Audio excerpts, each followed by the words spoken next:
Hello everyone. Well, this is a beauty today. This is the Bentley Continental GT Convertible for 2020. This color is called Extreme Silver. You can kind of see the goldy tints coming through the silver there on the edges of the bodywork, which also show you the creases in this body. It's just unbelievably sharp edges that fade away into nothing. Look at that, isn't that lovely? They're just gone. The way they create that in the aluminum, which is interesting note by the way, the car is now virtually all aluminum where it used to be steel, so much lighter than the previous model. They create that fender and a lot of the body panels with a process called superforming. They heat the aluminum into a massively high temperature, then vacuum the whole panel into a mold, creating these beautiful shapes. This haunch here goes back to a 1950s Bentley called the R that was just magnificent, so they've kept that as a bit of reflection to their history. This is the big 12-cylinder, so we have a 6-litre, not a V12, a W12. They raised the crank up about 5 inches, creating a W shape inside the engine, allowing them to push it further down into the frame. It's a big car. I suppose scale-wise, she's about the same as a Mercedes S-Class. What shrinks her is just one door. But of course, that door is nearly 5 feet long, so it's a big door. I love the back end. That's the view, of course, most people get of these cars as they disappear off into the distance. I love the new Bentley letters shown individually on the car. They're all metal, of course. Nice detailing on the back. This light is the same shape as the exhaust. This is the 12-cylinder, so it gets one large oval. The 8-cylinder gets 2 circles, which create the shape of a letter, of a number 8. Rather cool detail there. Walking around, I love this little vent on the side of the car. Shows that it's the big 12. Rather fun. 626 horsepower in this monster. 664 pounds of torque. 900 newton meters of torque. So because of that, 200-mile-an-hour convertible. But look at that brake. So the caliper is almost the size of the blooming wheel. It's enormous. Then that rotor, bearing in mind that's a 21-inch wheel, the rotor almost fills it. The rotor's 16.5 inches inside there, which is enormous for a brake rotor. Let's open up the hood here. As we're walking around the car, I'd love to share a bit of secret here. This is kind of cool. So in the 1920s, Bentley used to race at Le Mans. They've only entered Le Mans 5 or 6 times and won it each time, including back in 2003. They entered again and won the race. So an amazing record in racing, which you don't really expect from such a big, heavy car. Really a fabulous, fabulous brand. In the 1920s, when they were racing, of course, Le Mans the racetrack was a dirt road. So the headlights, the great big glass headlights and the radiators would all get smashed all the time when following other cars. So they used to put a wire mesh grill across the headlights and across the radiator to protect it from the stones. When they started retailing cars to the public in the 30s, they said, the customer would say, hey, would you mind putting that mesh on the lights and on the radiator just so it looks like the racing car?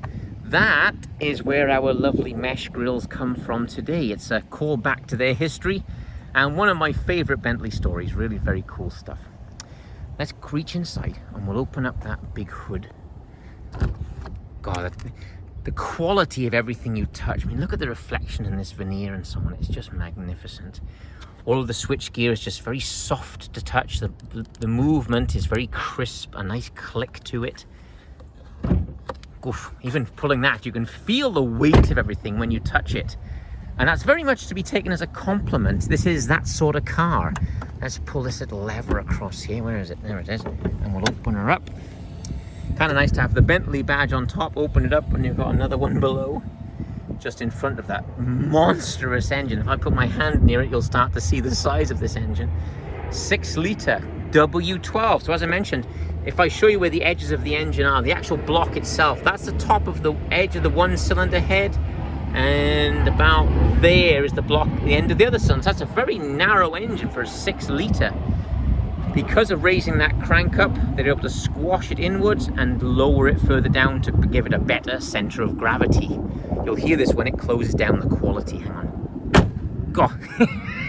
Don't get your finger in the way of that. The lights are beautiful. This is the new jeweled headlights. Hard to see in the daytime, but at nighttime they glow up. They look like a chandelier, almost like it's made of crystal. It's really magnificent. What a car. Extreme silver, very beautiful. This is Portland, the leather inside, all cool names. Look at that woven in there. A fun Bentley thing, you have 10 feathers one side, 11 feathers the other side. To stop anything being copied, they have 10 one side, 11 the other side to make it authentic. Then you'll know that it's a proper Bentley. Good stuff. Let's climb inside. I'll close this heavy door. Let's have a look. I got the engine start button right there. Around this beautiful dial, I've got some different modes. I don't know if you can see them there. We've got, it's in Bentley. So then we've got Sport, Comfort, and Custom. Custom's kind of cool. If I spin it around, the little orange light will spin with me. There it goes. So now it's in Custom. Then I go up onto the navigation screen. If I hit Car and then Edit, I can edit my modes and it'll show me, look, what modes I'm in, and I can change and adjust them. Just by touching each one, I can then select it and really customize it for the way that you might like to drive the car. I kind of like 1, 2, 3, Sport. You hear the exhaust open a little bit more there and give us just an amazing sound. It's difficult to describe what it's like to touch everything in this car. Best way I could describe it, if you touch a very, very expensive leather jacket and you feel that lovely soft leather, that's how this feels inside this car. It's like, ooh, it's just like a nice feeling. Let's spin you around and we'll take the car for a drive. One last thing I'll point out, your gauge is all digital in here, same on the big 12-inch screen over here. If I want to see more map, I can go down onto the steering wheel and touch view, and it will eliminate my rev counter. So if I touch view, eliminates the rev counter. Then I've got a little metal scroll, it is metal, a little scroller here, and I can zoom in and out on the map. Really clever stuff. I'm old-fashioned though, I kind of like looking at that rev counter. Okay, let's take this thing for a run. As I mentioned, 6-litre 12-cylinder with 664 pounds of torque has to be a good idea. Let's put that top up so you can hear what I'm saying, hopefully. Turn that AC off. Oh, this is powerful. 2 separate AC systems, of course. One for driver, one for passenger, with their own fan speed and everything else. That's got it. I'm going to press the big Bentley button on top of the lever, pull that back towards me, and we're ready to go. Gosh. Wonderful little sound, like a very deep rumble out of that big 12-cylinder. That's just a lot of fun. Ooh, there it goes. So starting to pull off. This is an 8-speed transmission, a new one for this new model. They've gone to dual clutch and still imperceptible changes because the car's very heavy again. But it reacts much better than the previous car did. I'm going to give it a bit of a boot right here. There's nothing around us, all right. Go straight away. Bang, it's there. Oh, it's powerful. It's powerful. Gosh. So that nose comes up and she is out of here. A little over 3 seconds, 3.4 to 60 miles an hour is surprising for such a big, heavy car. It really is amazing. Wow. Brakes, a lot of travel in the pedal. And I think it was similar on the Rolls-Royce we did very recently. I think that's to give you more progressive braking if you wish. So you haven't got to stamp the brakes on to make sure the car slows down. You can be more gentle with the brakes and she'll behave very well. Gosh, I love it. Wow, it's smooth. Great sound. So I suppose the recent tests we've done, the McLaren 720S and the Rolls-Royce Phantom. 720S, arguably one of the best sports cars of the last 10 years. The Rolls-Royce Phantom, easily the most luxurious car of the last 10 years. It's really a lot of fun. I'm going to pause here just for a moment. I'm going to show you the convertible top now that it's up. This car would be between the McLaren and the Rolls-Royce. It's very, very smooth, but amazing power. I say a little over 3 seconds, but 5,400 pounds. So 3 seconds to 60 with this great big car. She's just over 11 seconds in the quarter mile for a car that's 5,400 pounds. It's incredible. I think you could take 2 or 3 of them and start a war. It's really amazing stuff. Let's pop you out of there and we'll take a look at the convertible top now that it's up. All right, let's have a look at that. There it is. So just beautiful. Not really any joins or seams that you see. Normally you see the ridges from the metal bars underneath the top.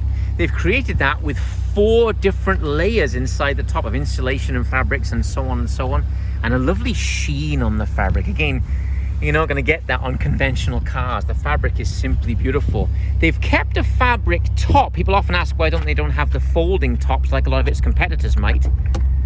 With the top up or the top down, I keep this lovely trunk. Again, I'm a golfer, the clubs fit sideways, no problem at all. The trunk doesn't change roof up or roof down. That's just a nice thing to have in the car. I love the history of Bentley. It's really what makes the brand so special. I often get asked, why does a Bentley cost so much money? And hopefully that I've explained a little bit to it today. The weight of everything in the car, the controls are heavy.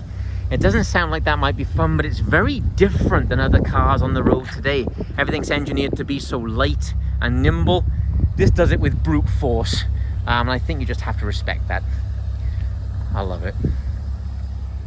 Well, I hope you enjoyed that quick look at the Bentley Continental. This new car is all new. I say on the coupe, they've kept the roof line, but everything else is new. All the engine components are all new, etc., etc. They've really done a nice job with it.